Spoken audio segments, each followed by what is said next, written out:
For many, it starts with a simple question, a curiosity, a calling. What does it take to lead with purpose? Beyond a title, beyond a seat at the table, how can I make a real difference? Impact leaders come from all walks of life: corporate professionals, philanthropists, entrepreneurs. What unites them is the desire to serve the sector meaningfully and responsibly. One of the biggest pain points we noticed in all our conversation with social sector founders and leaders was really the need for a strong governance mechanism, a need for a board or an advisor that could be their champions, their critics, their sounding boards, their strategists, their group of elders. A lot of non-profit organizations don't have access to some of the best talent in the country today to support their work and to further their mission. These senior leaders we bring to the sector as advisors, for them to work alongside the sector leaders by truly listening, by being able to ask the right questions, by being able to reimagine the organization at every stage. I want to always be in a position where I know I'll add value and where I am. And I think that's super important, that it's a mix of both.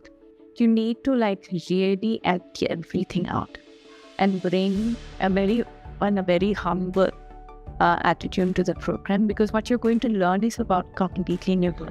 The reason that I wanted to engage, or at least look to explore, to engaging the social sector is about giving back, making an impact, and trying to do something very different from what I've been used to do, which is working in corporate arena in a more for-profit scenario. It's always very healing to give back to the society in some forms, and giving need not be money.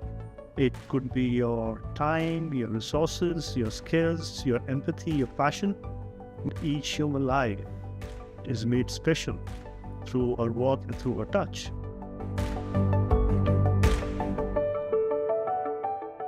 My desire for most things is I only get involved if I can make a difference. I think from my limited vantage point of having engaged with people and causes in the social sector, I can see plenty of opportunity to do that. Field visit is always really, really energizing, humbling, something really, which helps you understand what goes behind the scenes of the impact that we see. Yeah, I think the field visit was a very moving experience. I think just seeing firstly the passion of the founder and the enormity and the complexity of the problem that they solve under very difficult conditions was itself a very inspiring story. A lot of time people will say, what can I do? Or the problem's too big, or the government will do it. But I think we've seen firsthand how many different people have done such magnificent things. Every organization needs a strong board. But how do you become the kind of board member who makes a lasting difference?